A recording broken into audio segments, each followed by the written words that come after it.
Good afternoon. Today we will be discussing about the basic characteristics of Indian economy.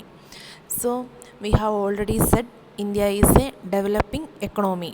Developing economy means we are on the path of development. Okay, we are trying to become a developed economy, and we have already discussed that the economy can be classified into three: developed economy, developing economy, and underdeveloped economy. We are in the middle one, that is we are a developing economy. So we are on the path of development, and but even though we are a developing economy, 1/4 of our population is suffering from poverty. Okay, poverty and unemployment, all these problems are prominent in India. And next thing is that India possesses a large quantity of natural resources as well as human resources, but we are not properly utilizing these resources.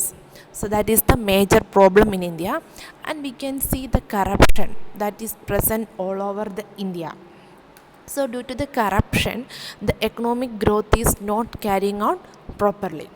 So നമ്മളിപ്പോൾ പറഞ്ഞു വരുന്നത് India ഒരു developing എക്കണോമിയാണ്. അപ്പോൾ നമുക്ക് എക്കണോമീനെ developing, under developed അങ്ങനെ മൂന്നായിട്ട് classify ചെയ്യാം. അപ്പം ഡെവലപ്പിംഗ് എക്കണോമി എന്ന് പറഞ്ഞാൽ നമ്മൾ ഡെവലപ്ഡ് എക്കണോമി ആകാനുള്ള ഒരു പരിശ്രമത്തിൽ, അതായത് നമ്മൾ on the path of development ആണ്.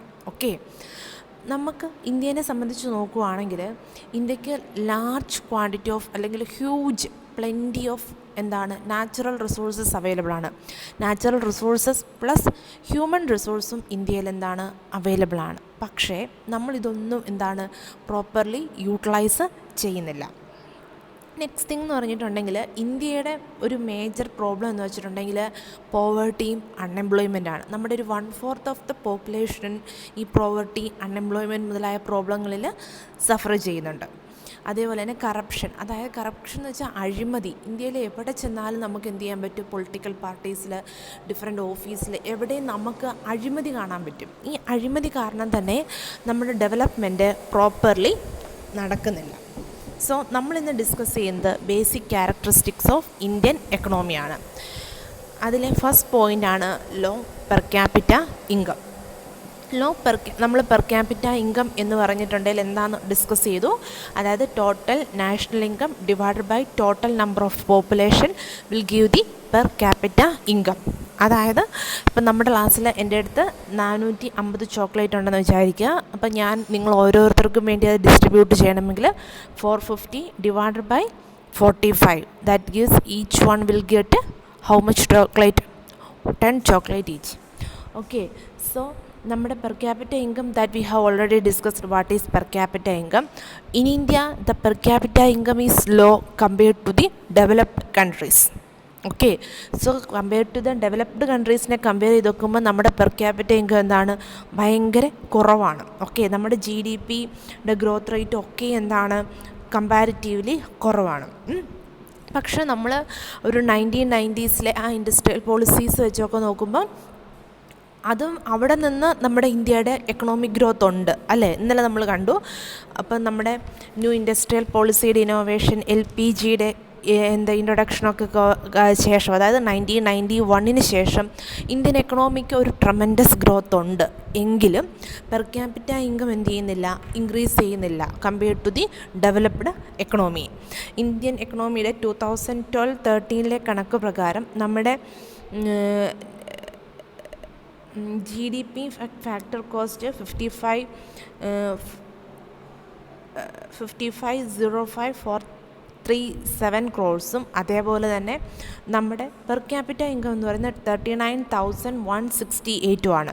അപ്പോൾ ഒരു ഡെവലപ്ഡ് കൺട്രീനെ വെച്ച് നോക്കുമ്പോൾ നമ്മുടെ per capita income is comparatively very low. At the same time we are facing another problem that our income is unevenly distributed. നമ്മുടെ ഇൻകം നമുക്ക് ഈ പെർ ക്യാപിറ്റ ഇൻകം ഉണ്ടെന്ന് പറഞ്ഞാൽ ഓരോ ഇൻഡിവിജ്വലിനും ഇത്ര എമൗണ്ട് കിട്ടാൻ അർഹതയുണ്ടെന്നാണ്. പക്ഷേ ഇന്ത്യൻ എക്കണോമിയിലെ ആ എക്കണോമിക് സ്ട്രെങ്ത് ഈക്വലി ഡിസ്ട്രിബ്യൂട്ടഡ് ആണോ? എല്ലാവരും ഒരേപോലെയാണോ ഇന്ത്യയിൽ ജീവിക്കുന്നത്? അല്ലല്ലോ. So uneven distribution of income is another problem. So our first point is low per capita income. Low per capita income means our per capita income is comparatively low when compared to the developed economies. And next thing is that our income is unevenly distributed. Next thing, second point is rapid growth of the population.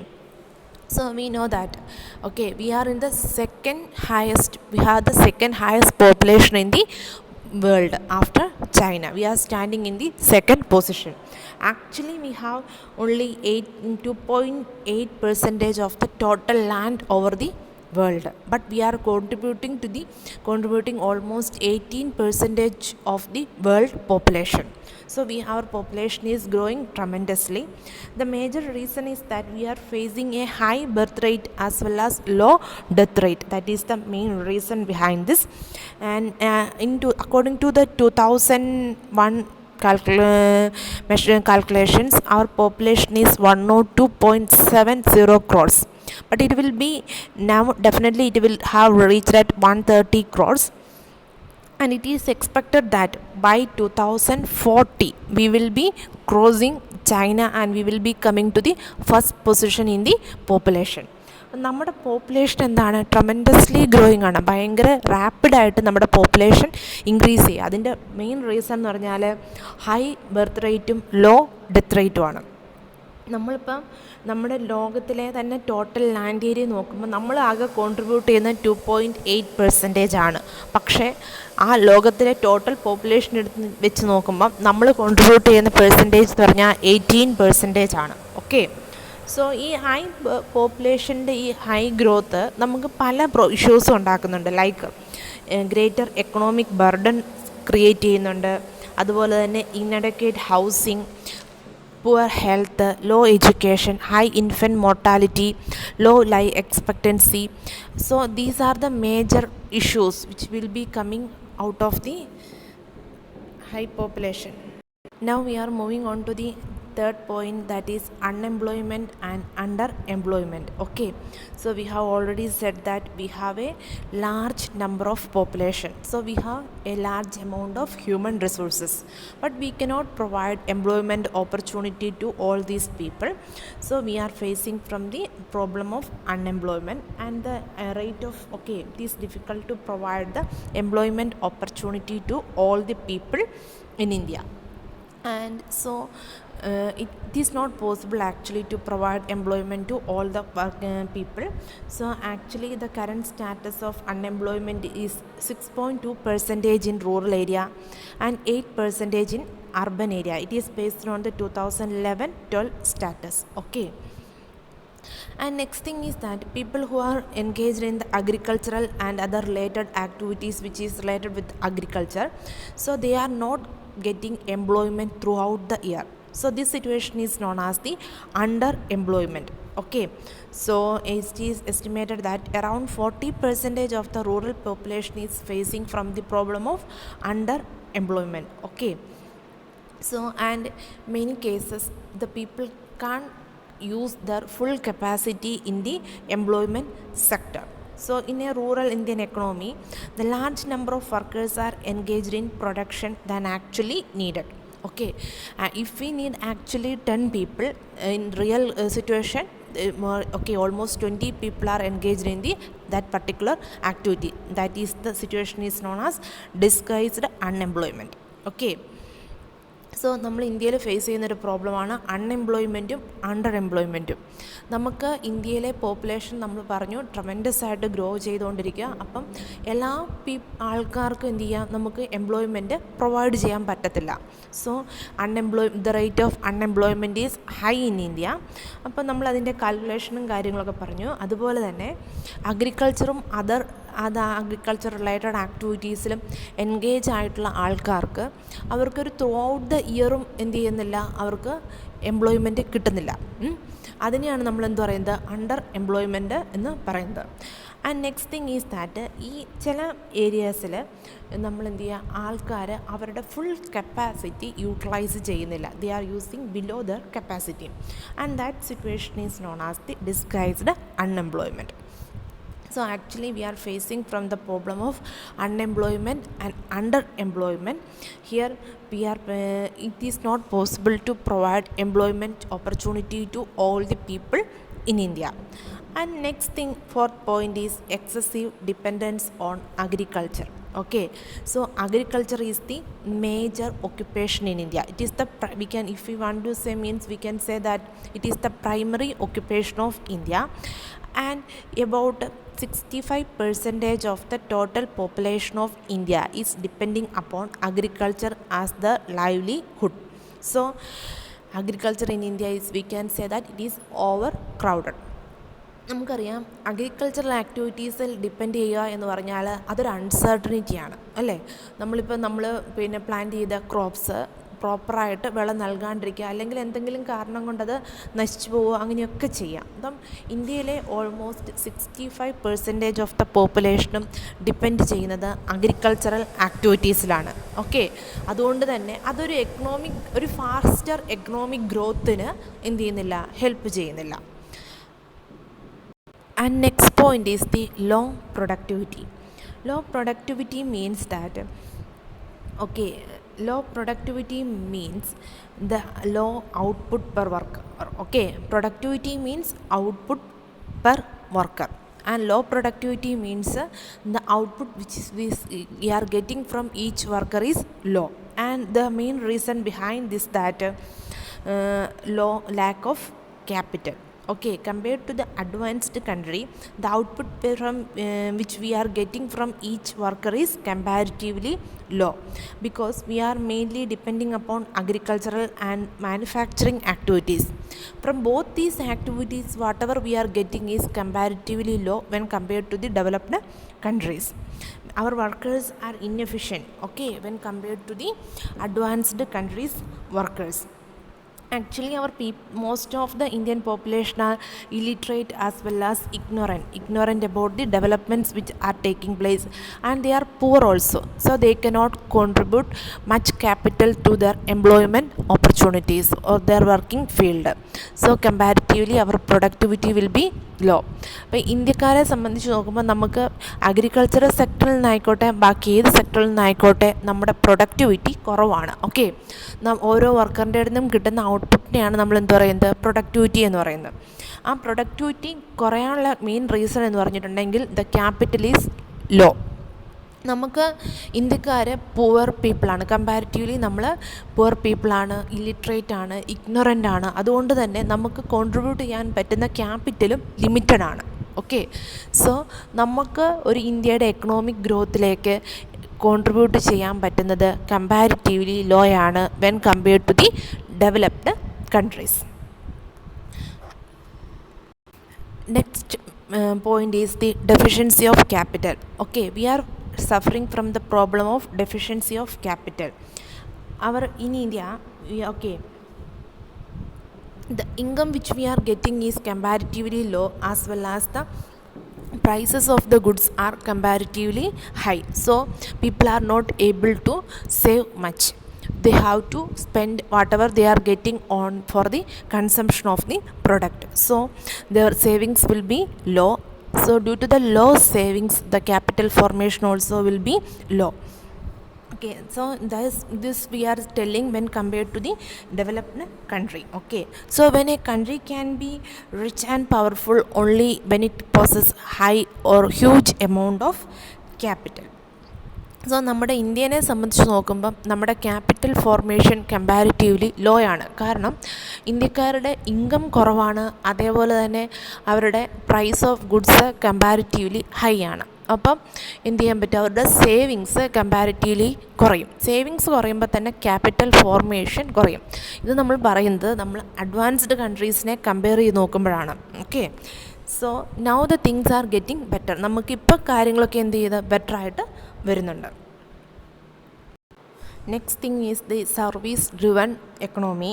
Actually we are mainly depending upon the service sector. Okay, our service sector is quickly growing, and next thing is that we are in the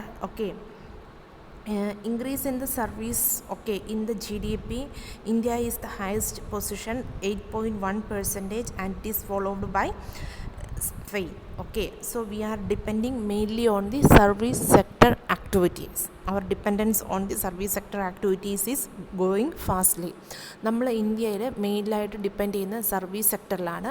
നമ്മുടെ service സെക്ടറിൽ നിന്നുള്ള കോൺട്രിബ്യൂഷനും എന്ത് ചെയ്യുന്നു, tremendous ആയിട്ട് grow ചെയ്യുന്നുണ്ട്. Next point is the higher poverty. In India is the the rate of poverty is high.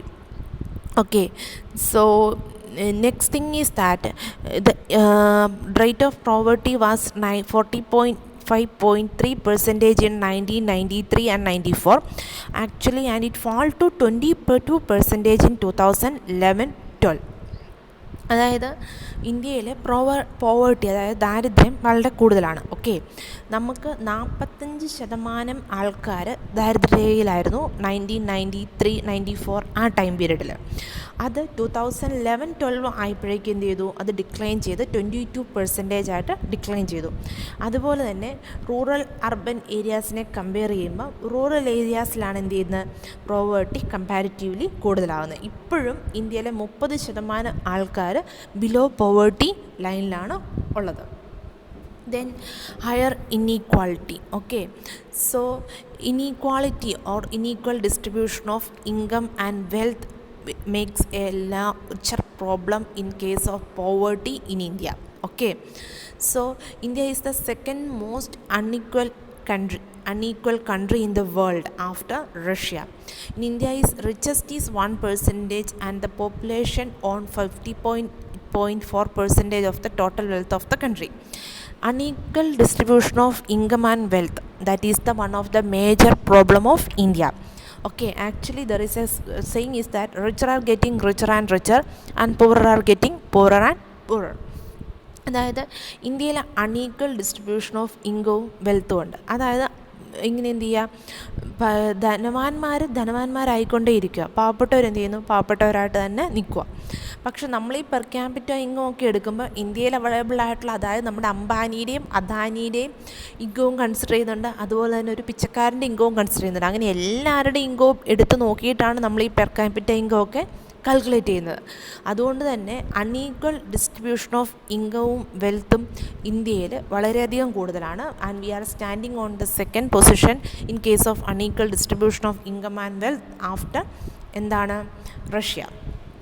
Technological backwardness. Okay, in the technological field also we are in the backward. We are using that obsolete as well as the old technologies. Okay, our equipments are primitive one. So due to this technological backwardness, the cost of production as well as the productivity is comparatively low. നമ്മൾ എന്ത് ചെയ്യുന്നു, നമ്മൾ advanced technologies നന്നായിട്ട് use ചെയ്യുന്നില്ല. നമുക്ക് ഒരു technological backwardness ഉണ്ട്. ഇപ്പം നമ്മൾ അഡ്വാൻസ്ഡ് ടെക്നോളജിയൊക്കെ യൂസ് ചെയ്യുമ്പം ഇംപ്ലിമെൻറ്റ് ചെയ്ത് കഴിഞ്ഞ് അത് യൂസ് ചെയ്യാൻ തുടങ്ങുമ്പോൾ നമ്മുടെ പ്രൊഡക്ടിവിറ്റി കമ്പാരിറ്റീവ്ലി ഹൈ ആയിരിക്കും. അതുപോലെ തന്നെ റേറ്റ് ഓഫ് പ്രൊഡക്ഷനും കൂടുതലായിരിക്കും. പക്ഷേ here we are facing from the backwardness of technological backwardness. നമ്മൾ പഴയ ടെക്നോളജിയാണ് മെയിനായിട്ടും യൂസ് ചെയ്യുന്നത്. അതുകൊണ്ട് തന്നെ നമ്മുടെ കോസ്റ്റ് ഓഫ് പ്രൊഡക്ഷനൊക്കെ കമ്പാരിറ്റീവ്ലി കൂടുതലാണ്. പ്രൊഡക്ടിവിറ്റി എന്ത് ചെയ്യുന്നു, കുറവാണ്. പിന്നെ പ്രൊഡക്ഷൻ റേറ്റും കമ്പാരിറ്റീവ്ലി കുറവാണ്.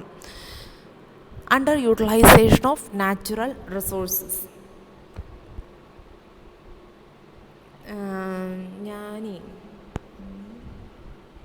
Under utilisation of natural resources ഉണ്ട്. അപ്പം here now we are not we are having a large quantity of natural resources are available in India but we are not properly utilising the available natural resources. If we utilize the available natural resources in an efficient way, we can grow fast, very much fast compared to our growth rate now.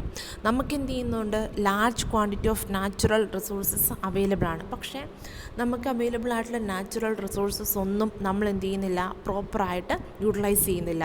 നമുക്ക് എന്ത് ചെയ്യുന്നുണ്ട്, forest wealth ഉണ്ട്, water resources ഉണ്ട്, mineral resources ഉണ്ട്, അങ്ങനെ പല റിസോഴ്സസും നമുക്ക് അവൈലബിൾ ആയിട്ടുണ്ട്. But we are not properly utilising these natural resources. And next one is the inadequate infrastructure. Okay, we don't have sufficient infrastructure. Okay, we don't have a sufficient infrastructure which is necessary for the sustainable growth. So the shortage of power in the country, so this will be adversely affecting the performance of industries. നമുക്ക് infrastructure facilities, അതായത് developed കൺട്രീസായ USA, UK, ജപ്പാനെയൊക്കെ വെച്ച് നോക്കുമ്പോൾ നമുക്ക് available ആയിട്ടുള്ള infrastructure facilities poor ഇൻഫ്രാസ്ട്രക്ചറാണ്. അതുകൊണ്ട് തന്നെ നമ്മുടെ ഡെവലപ്മെൻറ്റിനെ അതെന്ത് ചെയ്യുന്നു, അത് പുറകോട്ട് വലിക്കുന്നുണ്ട്.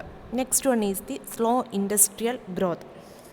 So India lacks large industries based on modern and advanced technology. അപ്പോൾ നമ്മുടെ ഇൻഡസ്ട്രിയൽ സെക്ടറിൻ്റെ ഗ്രോത്തിനെ കമ്പയർ ചെയ്യുമ്പോഴും വിച്ച് ഈസ് കമ്പാരിറ്റീവ്ലി ലോ ആണ്. ഓക്കെ, നമുക്ക് അതിൽ അഡ്വാൻസ്ഡ് ടെക്നോളജിയൊക്കെ യൂസ് ചെയ്യുന്ന നല്ല നല്ല ഇൻഡസ്ട്രീസ് എന്താണ് ഇന്ത്യയിൽ കമ്പാരിറ്റീവ്ലി കുറവാണ്. അതുകൊണ്ട് തന്നെ ഇന്ത്യയുടെ എക്കണോമിക് ഗ്രോത്തിനെയും അത് അഡ്വേഴ്സായിട്ട് എഫക്റ്റ് ചെയ്യുന്നുണ്ട്. Next one is the last one under developed money മാർക്കറ്റാണ്. Our money market is under developed because our money market comprises of scheduled commercial banks, unorganized segment which comprises of individual or family owned indigenous bankers, money lenders, non-banking financial companies. Okay, so നമ്മുടെ money market അൺഓർഗനൈസ്ഡും അതേപോലെ തന്നെ commercial ബാങ്ക്സും കൂടി include ചെയ്ത money market advanced അല്ല. നമ്മൾ advanced മണി marketing അല്ല എന്ത് ചെയ്യുന്നത് ഇന്ത്യയിൽ യൂസ് ചെയ്യുന്നത്. അതേപോലെ നമ്മുടെ ഈ 1990s റിഫോംസിൻ്റെ സമയത്ത് നമ്മൾ കുറേയും കൂടി അഡ്വാൻസ്ഡ് ആകാൻ ശ്രമിച്ചിട്ടുണ്ട്. കുറേയധികം ചേഞ്ചസ് നമ്മുടെ മണി മാർക്കറ്റിലും കാര്യങ്ങളിലൊക്കെ വന്നിട്ടുണ്ട്. പക്ഷേ നമ്മൾ കുറേയധികം പുതിയ non banking financial companies start ചെയ്തു. ഇൻഷുറൻസ്, പെൻഷൻ ഫണ്ട്സ്, മ്യൂച്വൽ ഫണ്ട്സൊക്കെ എന്ത് ചെയ്തു ഇന്ത്യയിൽ സ്റ്റാർട്ട് ചെയ്ത് നമ്മൾ മണി മാർക്കറ്റിൻ്റെ കേസിൽ ഒരു അഡ്വാൻസ്മെൻറ്റിന് വേണ്ടിയിട്ട് we are trying for an advancement case of money market.